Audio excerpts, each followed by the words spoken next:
Hey, I'm Mia Hemstad. I'm a wife, I'm a mom of 2 kids, and I'm a trauma-informed self-care coach.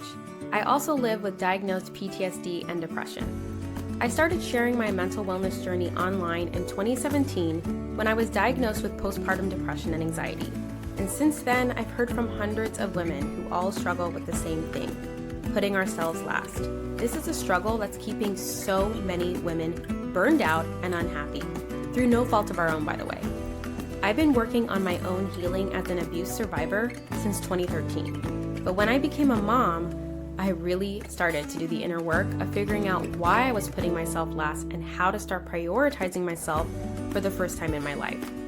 This podcast is about sharing all of those lessons with you.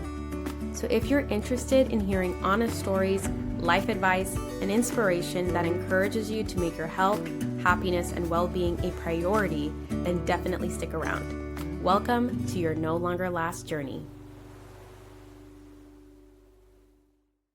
Hey everybody, welcome back to the podcast. Mia here. Today we're going to talk about the shocking reason why you are always overwhelmed, or rather reasons that are fueling your overwhelm and not helping you get to the bottom of why you're actually overwhelmed. So I would say there's primary causes of overwhelm and secondary causes of overwhelm. And today we're going to be focused on the secondary causes because they're more standard and easier for me to talk about. And then hopefully as you peel back the layers of those other causes, you're able to get to the real reason why you're dealing with overwhelm. And overwhelm is something that all of us go through, so I hope you don't feel particularly pointed out. I've been coaching women for 5 years, and overwhelm is definitely a theme that comes up a lot. We start off our coaching calls by going around the virtual room saying, everyone share 2 words to describe how you're feeling, and not a month goes by that not at least one person says overwhelmed. So know that you're not alone, and overwhelm is a normal part of life, I think, but hopefully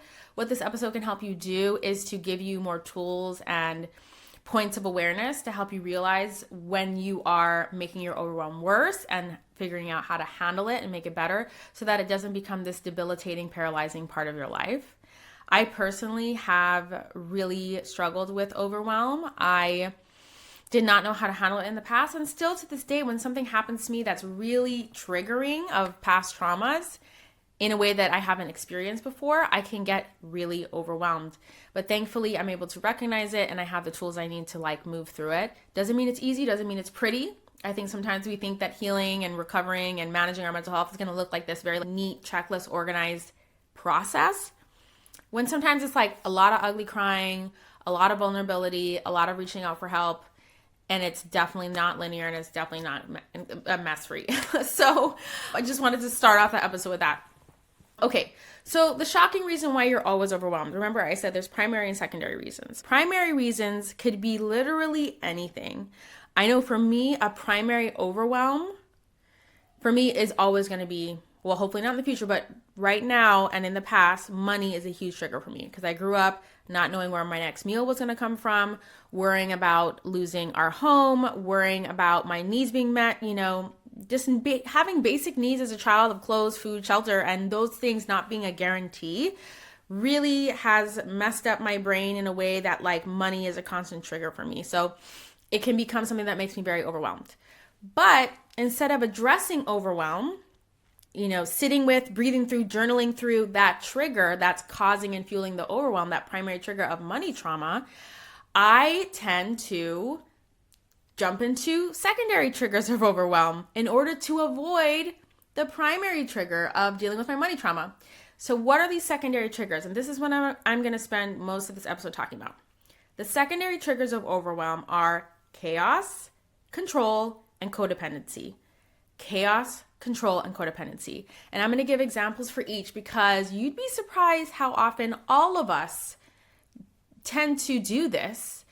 Tend to engage with, seek out, participate in chaos, control, and codependency in order to avoid tackling what is overwhelming us. And I think underneath the question, what is overwhelming me, is what am I scared of? What is scaring me right now? And I think if we tapped into that, it would help soften us to the problem rather than causing us to run away from it. Oh, this thing is overwhelming, it's spiky, it's scary, I'm going to run, instead of there's a version of me that's scared right now.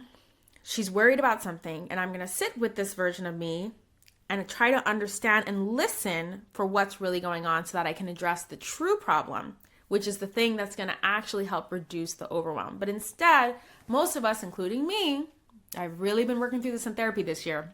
I feel like every year of therapy, like there's like an overarching theme of an issue I'm dealing with. And this year, you guys, has definitely been codependency. Oh my gosh. Okay, so let's start from the top. Chaos seeking. What does this look like? We all know that person, maybe it's you. I used to be this way, who looks for chaos as a form of distraction.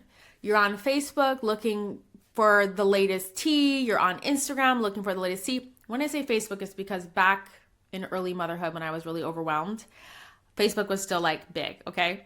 And so, I'd see two people fighting about religion or politics or whether or not to take their kid to the doctor because there's a rash. And there's all this fighting in the comments, and I'm reading it and everything. And I'm not tending to my own problems. I'm not tending to my own self, I barely had any time or energy during the early phases of motherhood. And with what little I had, I honestly should have been going on a walk, taking a shower, brushing my teeth, feeding myself a good meal, tidying my home, reading, doing something that brings me joy, meeting with a friend. But instead, I got into this pattern of seeking out chaos every day, or the family group chat. What is the latest chaos? What's mom doing? What's dad doing? What's sister doing? What's brother doing? And what's everybody's opinion about it? Okay, these are just a few examples of how we seek out chaos in our lives in order to distract ourselves. And we get all involved and we want to do something about it, and that's the control piece. So control is when we overstep into somebody else's life and try to control the person, whether it's how they look, how they dress, how they act, how they talk. This can also look like the parent that's way overly invested in their kid's performance on the soccer team, being way invested in whether or not their kid advances to the next level, whether or not their kid is on the bench or playing as often as possible, or, being successful, or a parent controlling that child's academics and being obsessed with if they're getting straight A's. Or control can take so many forms. It could even be like constantly nagging your partner and over things that are stupid, but you are so overwhelmed by your own stuff and you're so scared of what's underneath it and you're avoiding it that you are now chaos seeking and then trying to control someone or something in your life. Another example of this is controlling your diet to an unhealthy degree, being obsessive about every single thing that goes in your mouth to the point of stressing yourself out and stressing out the people around you. Control can also look like being super obsessed with working out. And then if you miss a day, being like so out of control and a mess because you need this thing in order to avoid the thing that's bothering you. Another example is people who are very controlling of their environment, where they can't handle if their home is in disarray and they constantly need everything, their home, to look like nobody lives in it. That's another form of control. Okay, so there's so many forms of control. And ultimately what's underneath it is somebody who's seeking safety, somebody who's seeking stability, and somebody who's seeking to avoid addressing the messy, ugly trauma or trigger that is underneath the overwhelm. Okay, and number 3 is codependency. Codependency, and I highly recommend you read the book Codependent No More by Melody Beattie. I will link to it below. This book is changing my life. And if you are eldest daughter, martyr mom, good girl, you need to read Codependent No More, because codependency is when we control somebody else to the point of hurting ourselves. We become so obsessed with taking care. It's control through taking care to the point where we hurt ourselves. We overstep. And part of what fuels codependency is such a low self-worth and not really believing that you deserve time, energy, resources, opportunities, beauty, love, happiness, joy, experiences. You're more comfortable with fueling all of that into somebody else as a form of taking care. And codependency on the outside, it looks really good. It looks very good Samaritan-y. It looks very like love your neighbor. But it's so extreme to the point where you are not giving yourself what you need, and you are hurting yourself. And the most extreme version can turn into you becoming resentful of the person who you're taking care of. Okay? It's like people pleasing in the most extreme form. I definitely have suffered from this in the past because I grew up with a constant religious indoctrination that I am my brother's keeper, that I must sacrifice and die on the cross the way Jesus did, in the way that I love those around me. And every time I even thought of doing anything for myself, the sermon on Sunday was like, look at how far Jesus went to care for you. You should be doing the same. And so God forbid that I prioritize my needs on any day, because I should be giving.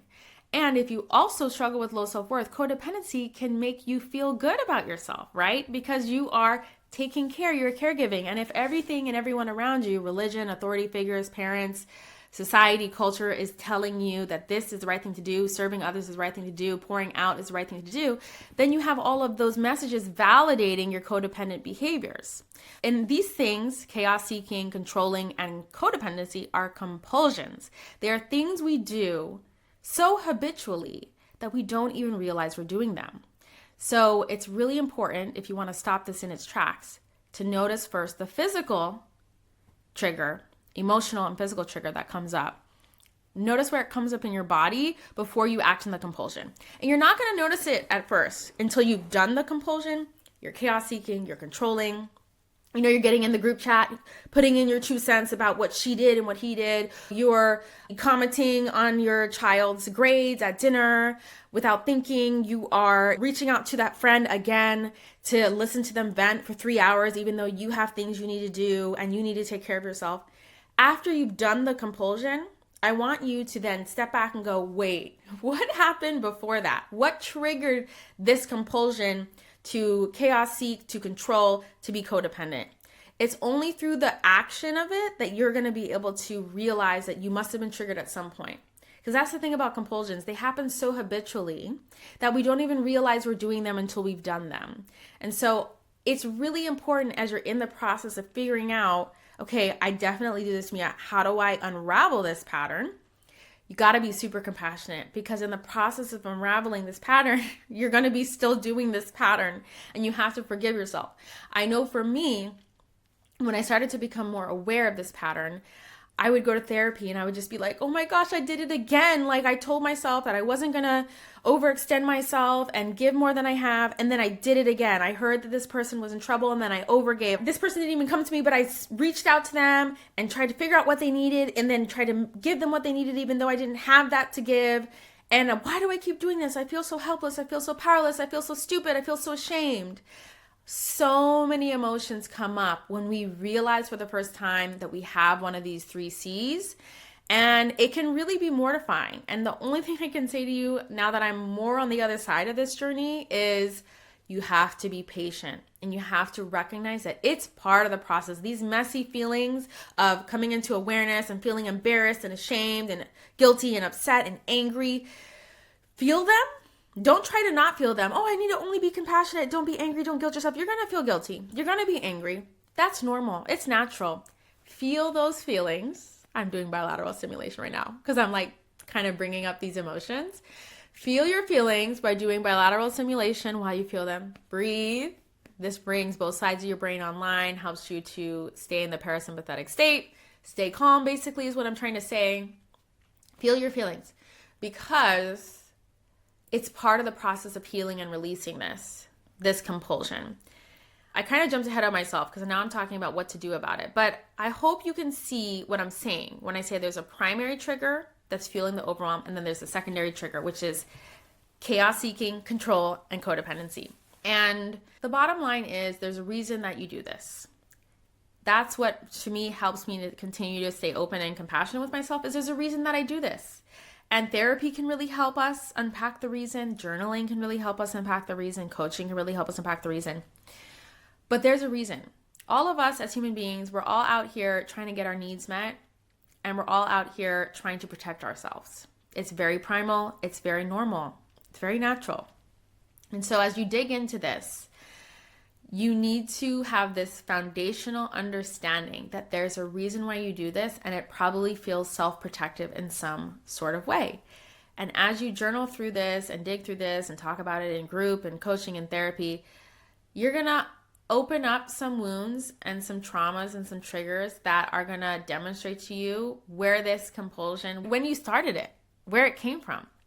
Like, I know in dysfunctional families that aren't able to have normal relationships with each other, gathering and communing around the latest chaos is one way that dysfunctional families connect. So maybe that's a trigger for you. I know it was for me. Controlling my environment, it's something that I was raised in. I was raised in an environment that always had to be clean and tidy, and I definitely took that into my adulthood and was trying to control everything, and that was only making me miserable and exhausted because, as you know, when you have young kids, you clean one area, you look behind you, the area you just clean is dirty, you clean another area, you look behind you, the area you just clean is dirty. There's a level of letting go and permission of letting things be imperfect that has to happen. So for each one of these things, they require a different antidote in order to become aware of it and heal from it. I know for codependency, the bottom line for codependency can often be low self-worth, feeling like you don't deserve to be the focus and the main character of your life. So you go around making other people the main character because you feel so deeply uncomfortable taking up space in your own life, using time, energy, and resources and money on yourself because it makes you feel comfortable and it feels familiar to let everybody else take center stage and let everybody else take up space and not you. And so I think that the big problem with all these things, not only are they just like unhealthy behaviors that keep us from taking good care of ourselves, but they make the overwhelm worse. So basically you start out this pattern by being triggered, and then you avoid the trigger through chaos, control, and codependency. And when you avoid something, it only grows. It gets bigger. And then when you do the chaos, control, and codependency, you make your life more difficult and overwhelming because you're bringing in all these problems. And then because you've been avoiding the original trigger becomes bigger and taking over your mind, your body, your heart, and you don't know what's going on. And then you come back around to the trigger again eventually because you haven't dealt with it, and it's even bigger than it was before. And so then instead of dealing with it, then you go back into more chaos seeking, more controlling, more codependency, and the cycle repeats itself. And so if you're like me and you're like realizing this, like I was 6 months ago, and you're like, oh my gosh, I need to stop doing this. It is preventing me from taking up space in my life. It is preventing me from taking good care of myself. It is preventing me from doing what I need to do to be happy. How do I get out of it? And I would say is number one, you need to remember that there's a reason why you do this. And you need to start there so that you don't just sink into a shame puddle. Number two, you need to get help with processing through it. Therapy, coaching, support groups. There's codependency support groups. You can also get more education on it so you can become aware of this. Again, the book Codependent No More is super helpful. You also need to practice self-awareness through journaling. Journaling is really important with this. I would journal through what I was feeling before I did the codependent behavior, what my thought process was, what I was avoiding by doing the codependent behavior, how I feel after doing the codependent behavior. I was really kind of like unloading what was going on for me mentally and emotionally before, during, and after these compulsions. And it really started to help me understand what was going on with me. And that leads to my next tip for like how to get through this and how to overcome this is you got to get good at sitting with the ugliness of it, the discomfort of it. You know, a compulsion that I used to have, it's so much better now, but I still honestly do still have it, is I used to bite my nails a lot. And now I just kind of like pick the skin around them, which I know is still bad, but it's like so much better than when I used to bite them, okay? But that compulsion was visible. I could see it, and it made me very ashamed. And it still does. And that's why my nails are red right now. It's a big deal for me because I am allowing attention to be called towards my misshapen nails from years of abusing them, from years of biting them and picking them and peeling them. So that's part of my process of healing my relationship with that and overcoming that compulsion and dealing with it. But I think until you're ready to like face it and sit with the discomfort of that awareness and accepting I do this to make myself feel safe, you can't get to the next step. You have to sit with how sad it feels and how out of control you feel when you are in the process of chaos seeking, controlling, or being codependent, and you hate it, but you can't stop it. It's going to feel like that for a little while. And I know for me, it felt like I'm on this roller coaster, and I can see that I'm on the roller coaster, and I'm like, my smarter, more mature, more healed self is like, get off the roller coaster, get off, get down. And the roller coaster version of me is like, it's too late, I'm on it, and I can't get off it. That's like the hardest phase of the healing journey, because you see it happening, but you can't stop it. And if there's anything I know from the last 10 years of therapy and self-work, is that you can't skip that part of the process. You have to be willing to witness yourself on the roller coaster. And then when you come off the roller coaster, you have to be there with open arms to be like, we made a mistake. We're going to learn from this. We're going to get help with this. Either that's therapy, coaching, reading, learning, journaling. We're going to do something so that the next time the invitation to the roller coaster comes around, we decline the invitation. And that leads to my next point, which is after you have witnessed the compulsion and not acted on it, it takes time to get there. You need to sit with it. Sit with that discomfort of not jumping in to save somebody, not jumping in to control somebody or something, not jumping in to seek chaos. Let people fight and give their opinions about the stupid thing in the group chat and just watch it happen. Not jump in. Don't get on the roller coaster. Sit with the discomfort and go, why do I feel the need to jump in? What am I avoiding? What am I scared of? And after you breathe through that, and hopefully the emotions come down, maybe you can grab a piece of paper or the notes app on your phone and just kind of jot down like what came up for you. What am I scared of? What am I overwhelmed by? What am I avoiding?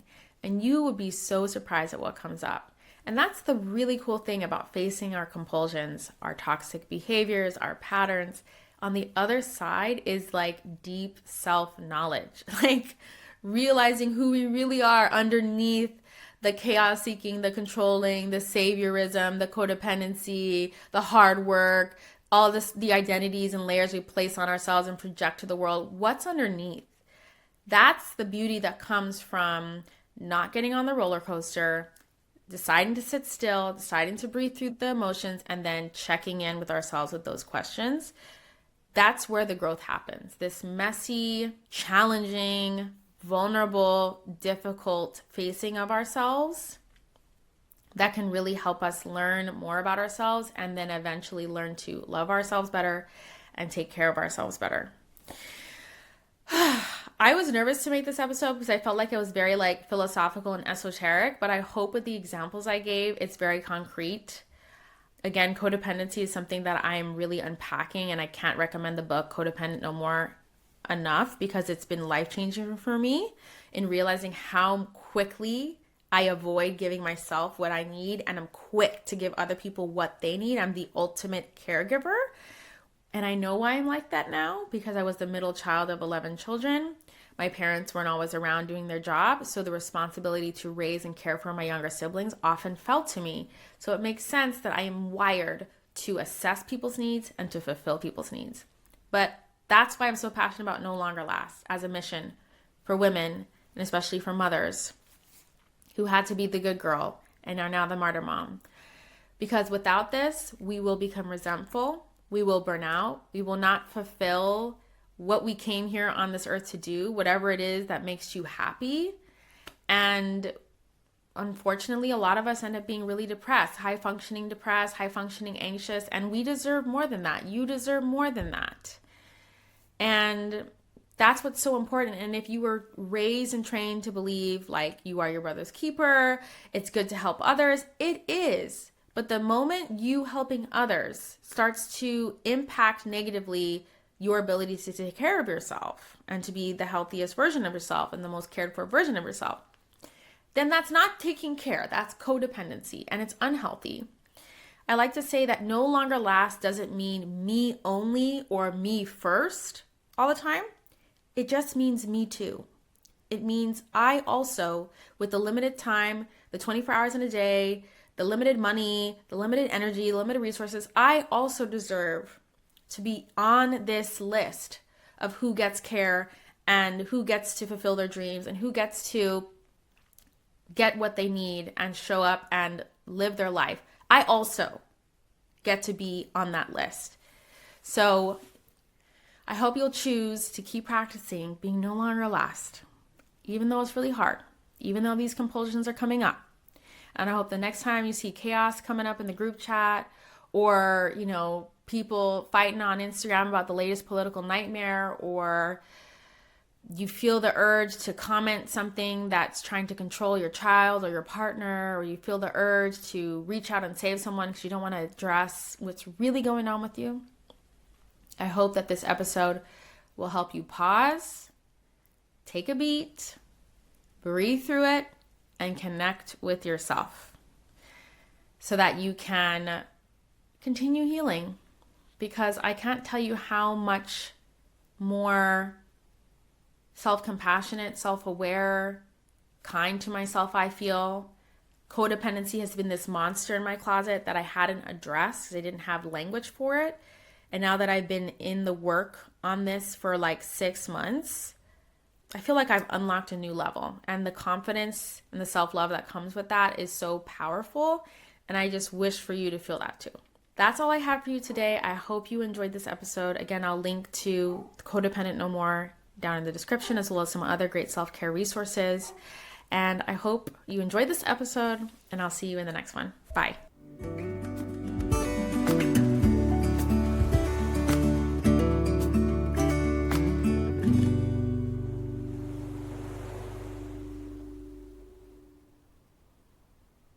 This podcast was produced by Aura 17.